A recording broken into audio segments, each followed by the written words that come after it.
Pressure does not break you. It reveals you. When everything is calm, anyone can appear confident. Anyone can seem disciplined. Anyone can look strong. But when chaos hits, when plans collapse, when people disappoint you, when the stakes are high and the room feels heavy, that is when your real mental structure shows itself. Most people crumble under pressure, not because they are weak, but because they never built armor, not physical armor. Mental armor. 2,000 years ago, long before smartphones, long before endless notifications and constant noise, there were men who faced war, exile, betrayal, and death with unshakable calm. They were not emotionless. They were trained. This is the art of mental armor, and it begins with a simple truth. You cannot control what happens to you. You can only control how you interpret it.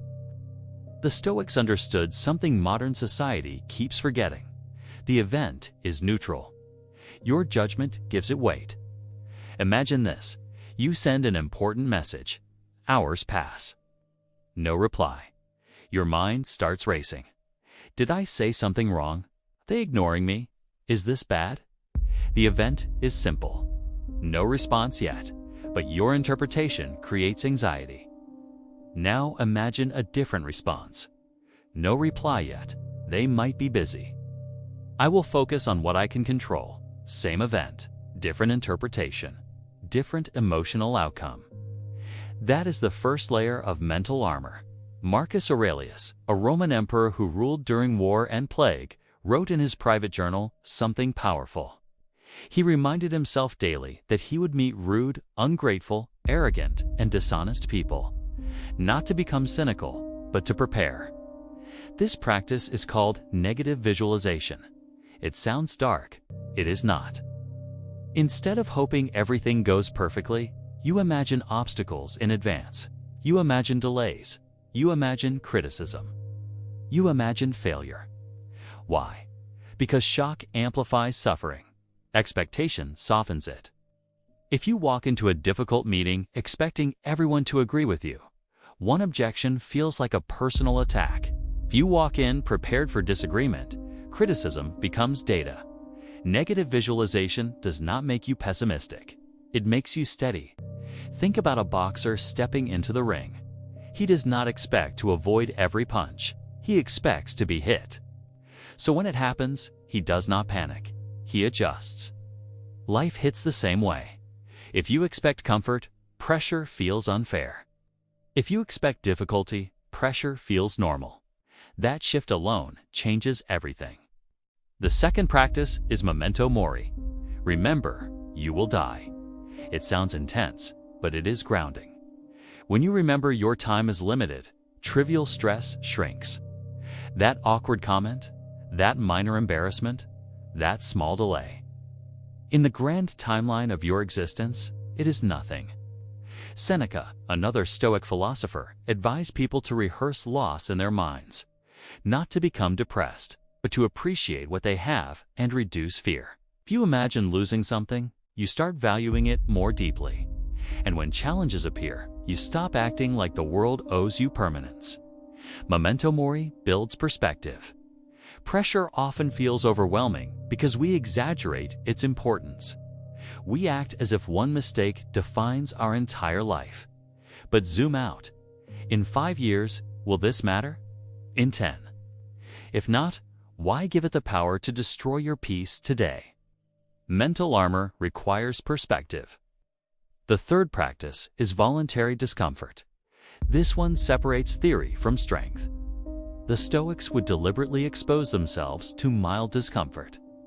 Cold baths, simple meals, sleeping on hard surfaces. Not because they had to, because they chose to. Why would anyone do that? Because comfort addiction makes you fragile. If your nervous system only knows ease, any discomfort feels catastrophic. But if you regularly practice small hardships, your threshold expands. Take a cold shower for 30 seconds. Skip one unnecessary luxury. Sit in silence without entertainment. You are teaching your brain something powerful. I can handle discomfort. And when real pressure arrives, your system does not overreact. Epictetus, once a slave, later a respected teacher, taught that suffering comes not from events, but from attachment. If you attach your identity to praise, criticism crushes you. If you attach your peace to outcomes, uncertainty terrifies you.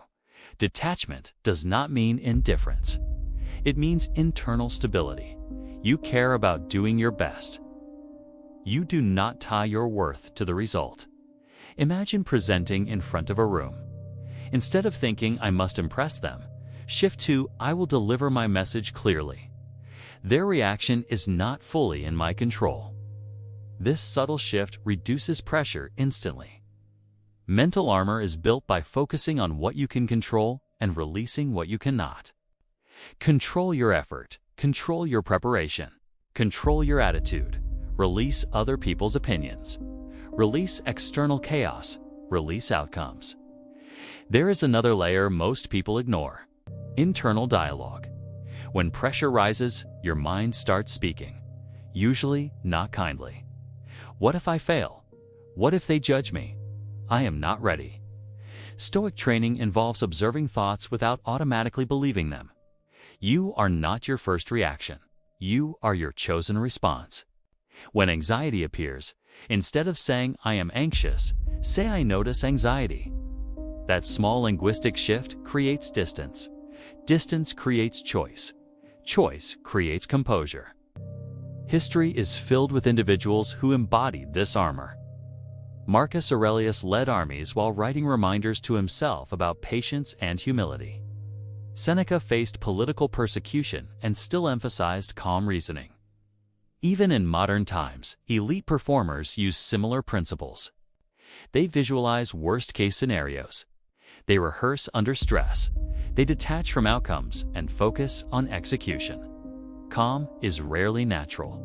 It is trained. Now understand this clearly. Mental armor does not mean suppressing emotion. It means regulating it. Suppression stores pressure internally. Regulation processes it intelligently. When something overwhelming happens, pause, breathe slowly, lengthen the exhale. This signals safety to your nervous system. Then ask 3 questions. What is actually happening?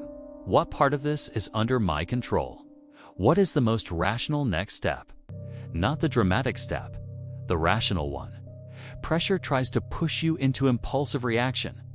Armor creates space between stimulus and response. And in that space, you win. There is one final truth about staying calm under pressure.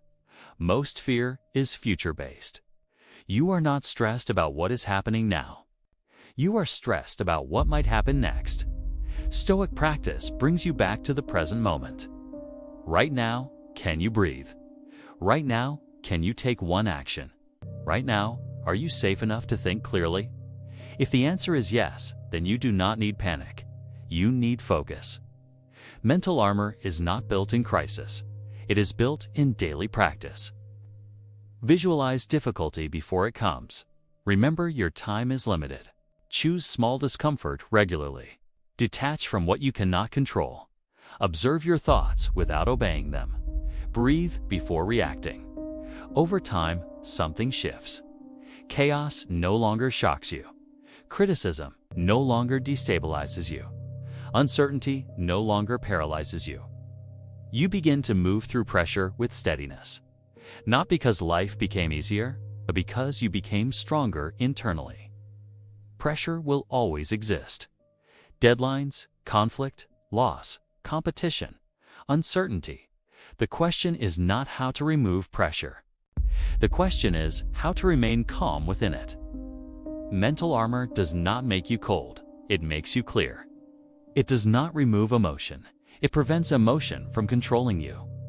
And in a world addicted to reaction, composure becomes power. If you are ready to start building your mental armor, comment below with the Stoic practice you will apply first. Like this video if you value calm over chaos. And subscribe if you want to train your mind to stay steady no matter what life throws at you.